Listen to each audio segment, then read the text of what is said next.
Assalamualaikum warahmatullahi wabarakatuh.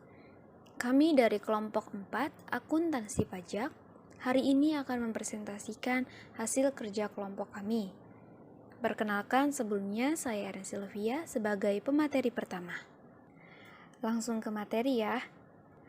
Pengertian PPh pasal 24. PPh pasal 24 atau pajak penghasilan pasal 24 adalah peraturan yang mengatur hak wajib pajak untuk memanfaatkan kredit pajak mereka di luar negeri untuk mengurangi nilai pajak terhutang yang dimiliki di Indonesia. Dasar hukum PPh pasal 24 adalah Undang-Undang Pajak Penghasilan Nomor 36 Tahun 2008. Pajak penghasilan pasal 24 ini bertujuan agar wajib pajak tidak dikenakan pajak ganda. Proses pencatatan transaksi kaitannya dengan PPh pasal 24 ketika perusahaan menerima penghasilan yang berasal dari luar negeri dengan nama dan dalam bentuk apapun, misalnya laba bersih, dividen, dan lain sebagainya, sebagaimana yang telah diatur dalam undang-undang. Maka perusahaan akan dipotong pajak oleh negara di mana perusahaan tersebut berada. Oke, lanjut. Pencatatan ketika perusahaan menerima penghasilan yang berasal dari luar negeri. Berikut cara menulis laporannya. Persyaratan administratif pengkreditan pajak luar negeri.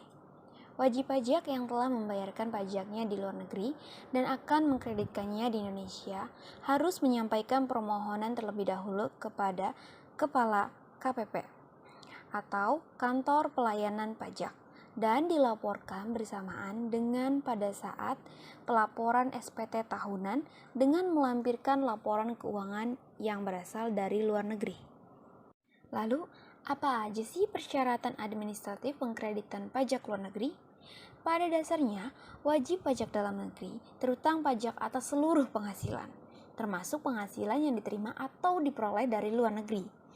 Untuk meringankan beban pajak ganda yang dapat terjadi karena pengenaan pajak penghasilan yang diterima atau diperoleh dari luar negeri, maka penghasilan yang diterima di luar negeri dapat dikreditkan terhadap pajak yang terhutang atas seluruh penghasilan wajib pajak dalam negeri.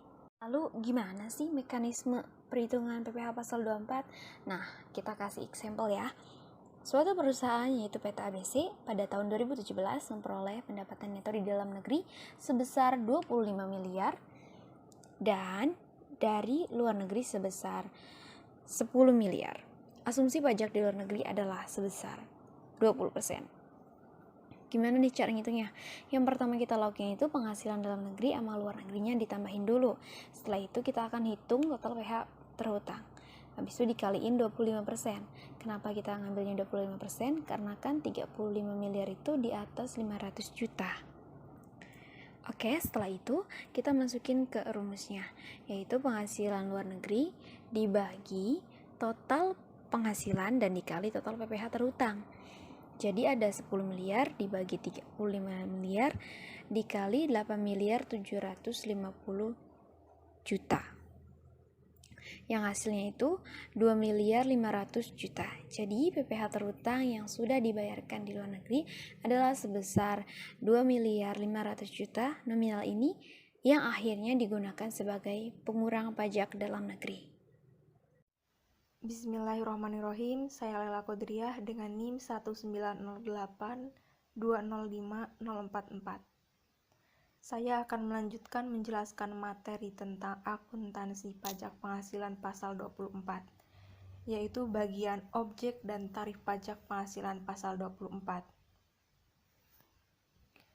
Berdasarkan pada Undang-Undang Pajak Penghasilan Nomor 36 Tahun 2008 yang berlaku mulai 1 Januari 2009, maka objek untuk pajak penghasilan pasal 24 adalah beberapa penghasilan yang boleh dikategorikan, boleh dikreditkan dengan pajak terhutang adalah sebagai berikut. Yang pertama, ada keuntungan dari pengalihan harta tetap. Kedua, penghasilan dari saham dan surat berharga lainnya.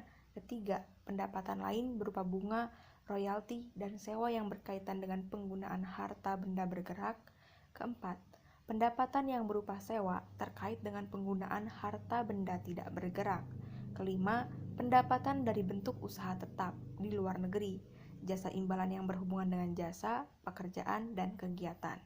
Yang keenam, keuntungan dari pengalihan saham dan surat berharga lainnya. Selanjutnya, penggabungan penghasilan dari luar negeri. Penggabungan penghasilan dari luar negeri dapat berupa penggabungan penghasilan dari usaha yang dilakukan dalam tahun pajak diperolehnya penghasilan tersebut atau accrual basic. Yang kedua, penggabungan penghasilan lainnya dilakukan dalam tahun pajak diterimanya penghasilan tersebut atau cash basic. Yang ketiga, penggabungan penghasilan yang berupa dividen menurut pasal 18 ayat 2 Undang-Undang Pajak Penghasilan dilakukan dalam tahun pajak pada saat perolehan dividen tersebut ditetapkan sesuai dengan keputusan Menteri Keuangan. Yang keempat, kerugian dari luar negeri tidak boleh digabungkan. Contohnya, PTA di Indonesia merupakan pemegang saham tunggal dari Jet Inc. di negara X. Jet Inc. tersebut dalam tahun 2006 memperoleh keuntungan sebesar 100.000 US dollar, yang mana pajak penghasilan yang berlaku di negara X adalah 48%, sedangkan pajak dividen adalah 38%. Maka perhitungan pajak atas dividen tersebut adalah sebagai berikut. Keuntungan Jet Inc. sudah disebutkan adalah sebesar 100.000 US dollar. Akan dikurangi dengan pajak penghasilan atau corporate income tax atas Jet Inc. yaitu 48%. Maka 100.000 US dollar dikurangi 48% akan menghasilkan 52.000 US dollar.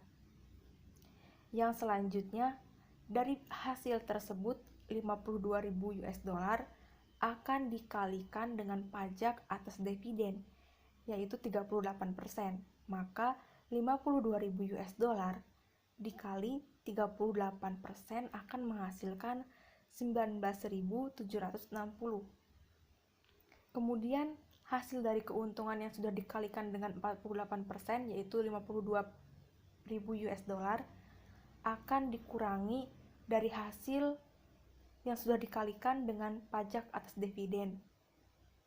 Jadi 52.000 US dollar dikurangi 19.760 akan menghasilkan 32.240 US dollar, yang mana hasil ini adalah dividen yang dikirim ke Indonesia. Penjelasannya, pajak penghasilan yang dapat dikreditkan terhadap seluruh pajak penghasilan yang terutang atas PTA adalah pajak yang langsung dikenakan atas penghasilan yang diterima atau diperoleh di luar negeri. Dalam contoh di atas yaitu jumlah sebesar 19.760 US dollar. Kemudian pajak penghasilan corporate income tax atas Jet Inc. itu sebesar 48.000 merupakan 48% yang dirubah menjadi satuan uang. Tidak dapat dikreditkan terhadap pajak penghasilan yang terhutang atas PTA karena pajak sebesar 48.000 US dollar tersebut tidak dikenakan langsung atas penghasilan yang diterima atau diperoleh PTA dari luar negeri, melainkan pajak yang dikenakan atas keuntungan Jet Inc. di negara X. Sekian penjelasan dari saya, selanjutnya akan dijelaskan oleh pemateri selanjutnya. Bismillahirrahmanirrahim. Perkenalkan, nama saya Fikri Nugraha, NIM 1908205060. Saya akan melanjutkan menjelaskan materi tentang PPh pasal 24. Contoh soal PPh pasal 24 yaitu PT Senandung pada tahun 2009 memperoleh penghasilan sebagai berikut. Yang pertama, Dividen dari PT CBA di Amerika sebesar 100 miliar dengan tarif di sana sebesar 20%. Yang kedua, sewa gedung di Singapura sebesar 200 miliar dengan tarif 25%.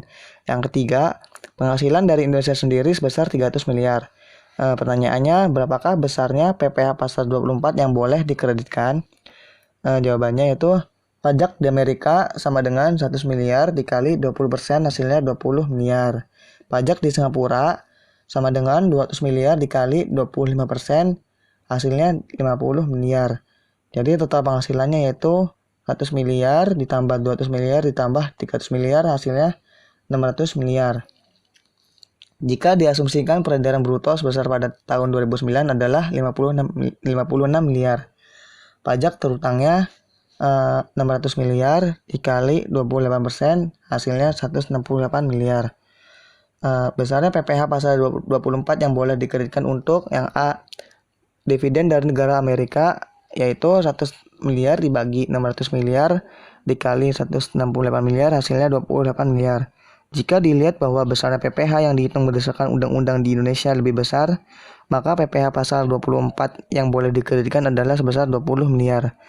B, sewa dari Singapura yaitu 200 miliar dibagi 600 miliar dikali 168 miliar hasilnya 56 miliar. Jika dilihat bahwa besarnya PPh yang dihitung berdasarkan undang-undang di Indonesia lebih besar, maka PPh pasal 24 yang boleh dikreditkan adalah sebesar 50 miliar. Jadi kesimpulannya dari materi PPh pasal 24 ini yaitu salah satu jenis pelunasan PPh dalam tahun berjalan yang merupakan pajak yang dibayar atau terutang di luar negeri atau penghasilan dari luar negeri yang diterima atau diperoleh WP dalam negeri. Atas pajak tersebut, WP mengkreditkan pajak terutang dalam tahun pajak yang sama. Pemanfaatan kredit pajak di luar negeri ini dimaksudkan agar WP tidak terkena pajak ganda. Dokumen yang dibutuhkan dalam menyampaikan permohonan ke KPP Kantor Pelayanan Pajak adalah yang pertama itu adalah laporan keuangan dari luar negeri, yang kedua ada fotokopi SPT yang dilaporkan di luar negeri, yang ketiga ada dokumen pembayaran pajak di luar negeri. Untuk meringankan beban pajak penghasilan yang diperoleh di luar negeri, maka penghasilan yang diterima di luar negeri bisa dikreditkan terhadap pajak terutang atas seluruh penghasilan wajib pajak dalam negeri. Sekian dari kelompok kami, kurang lebihnya mohon maaf. Wassalamualaikum warahmatullahi wabarakatuh.